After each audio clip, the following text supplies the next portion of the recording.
Hi there, I'm Julia Strand, and I'm happy to have the opportunity to speak with you today. I'm very sorry I can't give this talk live, but I will be joining the conference later for the panel discussion, and so I look forward to answering your questions then. The conference organizers asked me to give an overview of how I incorporate teaching about open science into my classes and in my research lab. And so today I'm going to give an overview of that process. And I'm also going to share a few of my favorite assignments for teaching about principles of open science. I've chosen assignments that are rather modular in order to make it easier for other people, to steal these assignments and incorporate them into your own classes. I'll also include links to all of my materials as I'm going, as well as a summary slide at the end that has links to everything that I've referenced today. So my guess is that if you are here and watching this session, you don't need much convincing that teaching open science is worthwhile. But I want to highlight just a couple of reasons that I find the most compelling for why it makes sense to teach students, and especially undergraduates, about open science practices.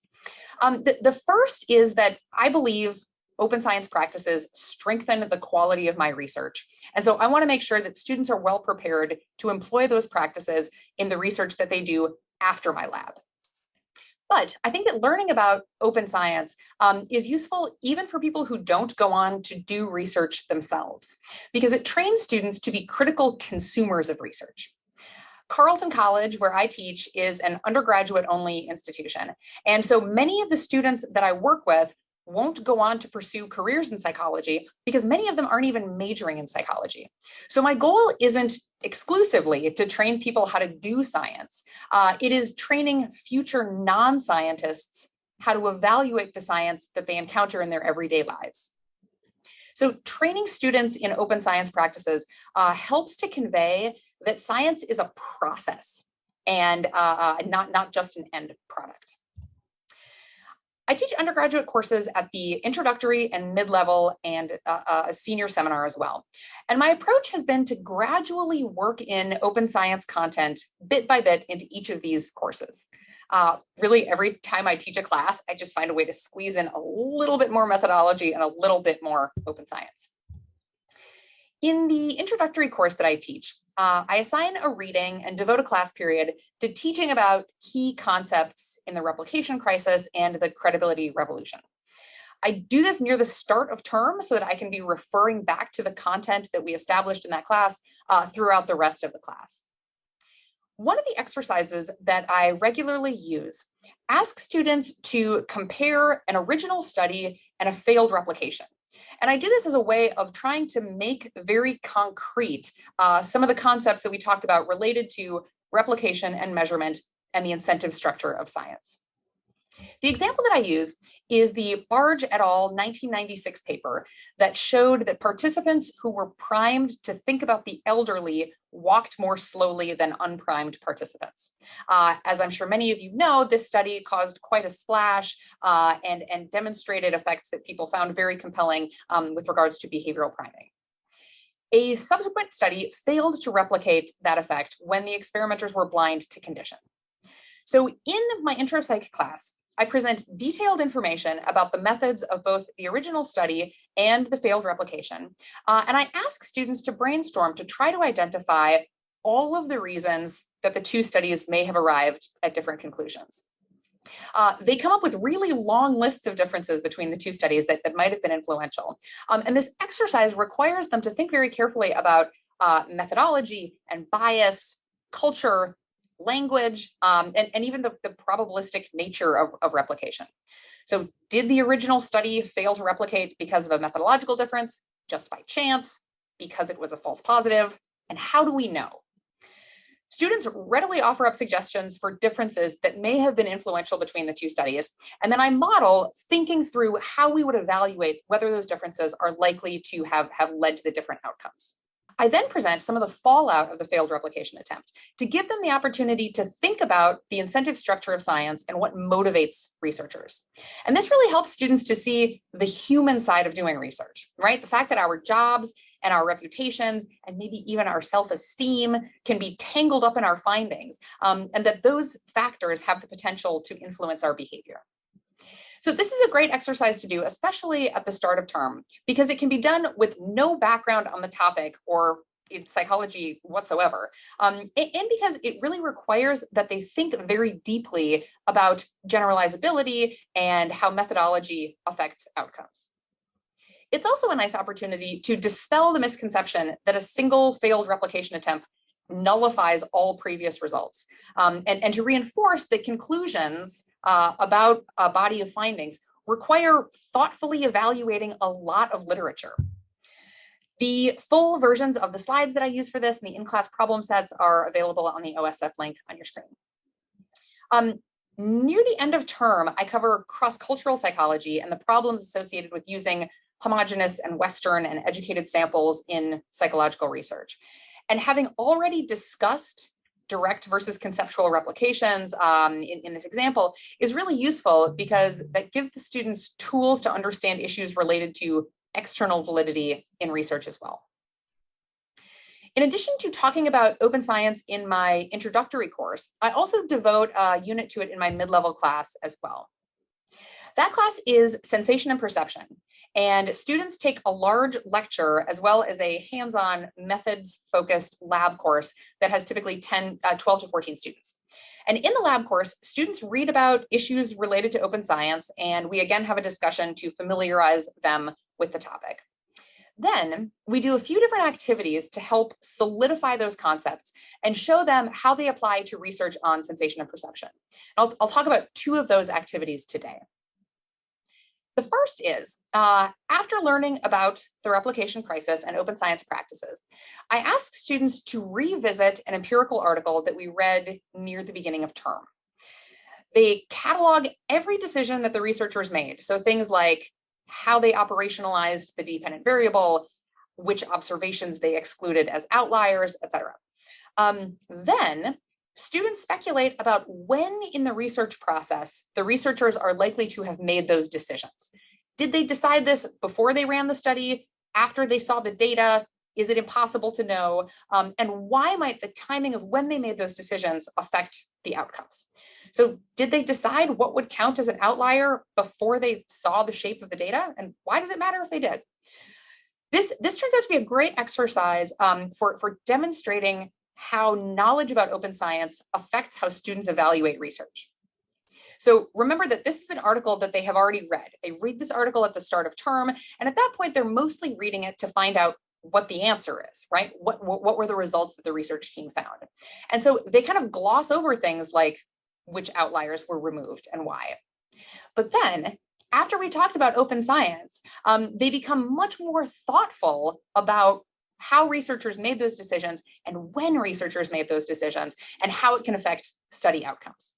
We then also talk about how pre-registration would have affected this process and made some of the questions that they raised about the studies, made the answers to those questions more transparent.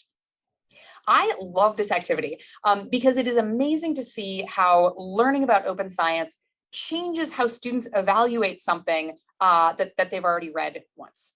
One of my students even accused me of giving them an edited version of the article the second time around because, quote, I definitely would have remembered it if they'd said it the first time, right? So it's a really nice way of seeing how learning about this content changes what students notice and how they evaluate primary literature. In another activity in the same sensation and perception lab, I give students a large data set on self-reported individual differences in perceptual experiences.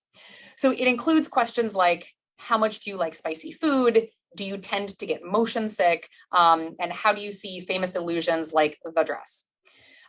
So I tell my students about this data set, and I first ask them to use what we have talked about in class to make specific directional hypotheses about pairs of variables. And I require them to pre-register those predictions with me prior to actually getting to analyze the data. And so they predict things like people who hear Laurel in the infamous auditory illusion tend to be older than people who hear Yanny. After they have finished making those predictions and reporting their pre-registered analyses, then I give them the opportunity to explore the data, and I tell them, dig around until you find something cool. Their eyes get really big when I tell them that. Basically, I'm asking them to p-hack. stick with me. After each group has found something cool, we discuss their findings as a group, and I ask them how they would report those findings in a manuscript. What's the story that you would tell about why these two pairs of variables happen to correlate? So there are a couple of great things that students get out of this exercise. First, they gain an appreciation for how easy it is to explain noise they see in the data. That is, to hypothesize after results are known or to HARK. So for example, they can all of a sudden readily explain why it really does make sense that morning people are more adventurous eaters than night owls, or why the amount of musical training that someone has correlates with how much they like fried food. And I think that this is a useful exercise for students to engage in, because it can be very easy for us as faculty to characterize p-hacking and harking as practices that are done maliciously, when in fact, I think they very often happen unintentionally. And so it's a great reminder to students that it's necessary to implement safeguards against those practices, because otherwise questionable research practices can very easily emerge and intuitively make sense, right? I really like giving students the opportunity to see how easy it is for us to convince ourselves that we really should have expected something all along, even if it isn't something that we necessarily would have pre-registered. So this exercise is great because it really drives home differences between confirmatory pre-registered work and purely exploratory or non-theory driven work. So students come away with really strong intuitions about which of the things they found in the data is the most likely to replicate. It's easy to explain to students the difference between confirmatory and exploratory work, but I found that actually getting to work with data helps to reinforce those concepts much more strongly than just hearing about them would. I also teach an entire course on open science that senior undergraduates take to prepare to write their senior honors theses. So after we spend several weeks learning about open science content, they then write their theses about a content topic of their choosing, viewed through the lens of open and reproducible research practices.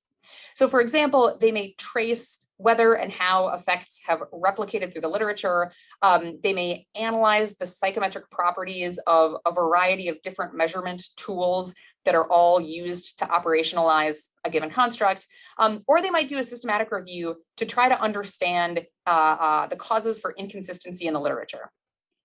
Teaching an entire course on open science practices is wonderful because we get to explore the content in a lot of depth, and because students then assess a research topic of their choosing based on what they've learned. So all of the materials for that course are available at the link shown, and of course I'm happy to have people reuse them. So if you are thinking about incorporating open science practices into your teaching, the first recommendation that I would make is to add content incrementally. It isn't necessary to massively overhaul your syllabus to incorporate some open science. You can add one lecture or reading at a time. And so if adding a lot seems overwhelming, just remember that every little bit helps. I've also gotten in the habit of structuring my course schedule to incorporate open science content early in the term. That way, even if I'm only devoting a single class period to it, I can spend the whole rest of the term kind of referencing back to concepts that we talked about in that class. And I would also encourage you to make use of the wealth of great materials that are already available. The course syllabi for open and reproducible research methods on OSF has dozens of syllabi for courses like this, and many of them include readings and slides and activities. And Fort, who you'll be hearing from later on in the session, also has a wealth of resources that you can take advantage of. The community of people who teach about open science is, in my experience, very friendly and very eager to help one another. So don't feel like you need to reinvent the wheel. We've all shared our materials openly for a reason, and it's to make it easier for other people to adopt them. In addition to teaching open science in my content courses, it's also part of the training students get when they work in my lab. And I really think about the teaching that I do in the lab as being very similar to teaching that I do in the classroom. It's just the content is different, the number of students are different, but the goal is still to help students develop this appreciation for science as a process. So my research lab consists of 8 to 10 undergraduates who work closely with me on projects related to how people understand spoken language, like you're doing right now. If you want more information on that work, as well as more information about how specifically I train students in open science practices in my lab, the link on the screen will take you to another video that's all about that. One of the real joys with working with undergrads is that this is their first experience doing novel empirical research. So I don't need to correct any bad habits they've learned elsewhere, right? I don't have to train them out of p-hacking because they've never even had the opportunity to try it. And given that I don't have graduate students, the undergrads are responsible for the entire research process. And so I weave open science practices throughout everything that I'm teaching them. This schematic is from a 2021 paper in Collabora that shows many of the practices that I use in my lab. And there's been a lot written about the benefits of these practices generally. So I'm not going to talk about, for instance, like why pre-registration is good for science. Instead, I'm going to focus on how I teach about these practices to my students and the benefits that I see to training students in these practices.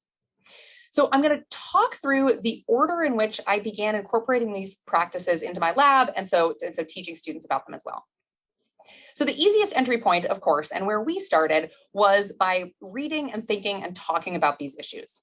And so for us, that involved devoting a lab meeting periodically to reading an article about open science practices and then discussing whether adopting those practices would be a good fit for our work. Or reading about different methods that researchers have used to avoid bias, and then thinking through where in our work is bias most likely to creep up. If you are looking for a good starting place, that Collabora paper is a really nice introductory reading for a lab group. The next thing we did was started sharing our materials. So my research is on spoken language, and so a lot of our studies require lots of sound files and video files of people talking.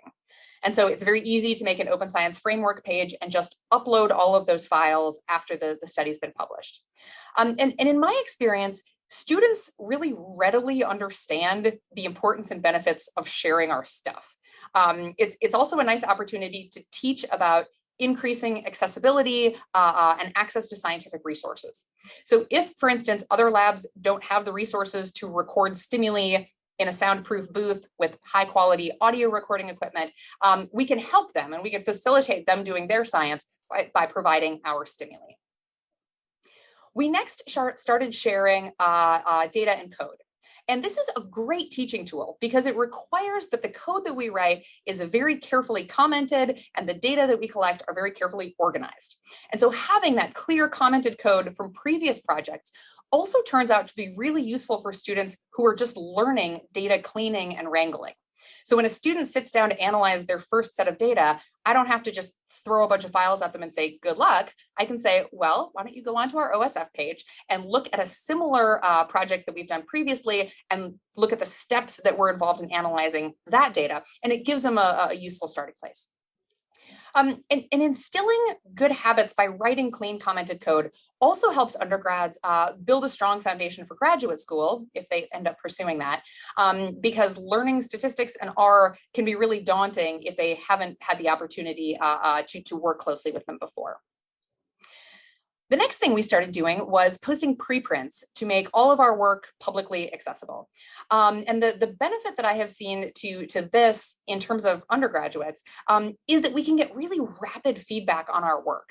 So post a preprint, share it on Twitter, and the students are really delighted to see, to get that feedback and to get it very quickly, because otherwise they'd have to wait around several months for peer review and then even longer to see if we get feedback on it after it's been published. But sharing it rapidly and publicly enables a lot more conversation about the work. And so it helps students feel like they're part of a research community rather than just sending work out into the void and never hearing how it's received. The next open science practice that we adopted was pre-registering our work. And students have been very receptive to pre-registration. I think in part because it lines up really well with the naive view of science that most people have. You plan what you're going to do, and then you do it, and then you report what you did fully. Pre-registration is also really useful when working with undergraduates because it may be that months pass between planning the study and analyzing the data. And in that time, new students may have joined the lab. And so it's really helpful to have a document that explicitly details what we had planned to do. So in addition to all of the other benefits of pre-registration, it's a really helpful teaching tool because it helps quickly onboard new students and get them familiar with the projects that we're working on. The most recent kind of traditional open science practice that we've implemented is registered reports. My lab has now published 2 registered reports, and we've had great experiences with them. Knowing that students have a guaranteed publication regardless of study outcomes is very useful. And even if the data aren't fully collected by the time that they graduate, it's great for them to have an in-principle acceptance when they leave the lab, and then we can continue to collaborate after they've graduated. Finally, I've also begun doing more deliberate training about detecting and preventing research errors. So I'm talking about things like accidentally swapping your column labels or analyzing raw data rather than cleaned data and things like that. Most researchers don't get explicit training about best practices to avoid these errors other than be careful and don't mess up.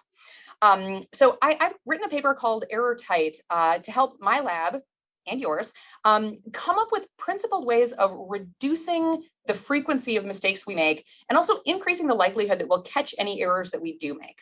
So this is really complementary to many other open science practices because it's another way of helping to ensure that the work that we do is as robust and as replicable as possible.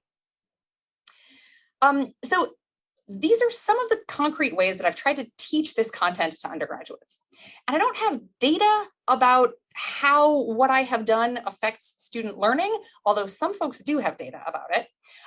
But my impressions about how students have responded to learning about open science is really positive.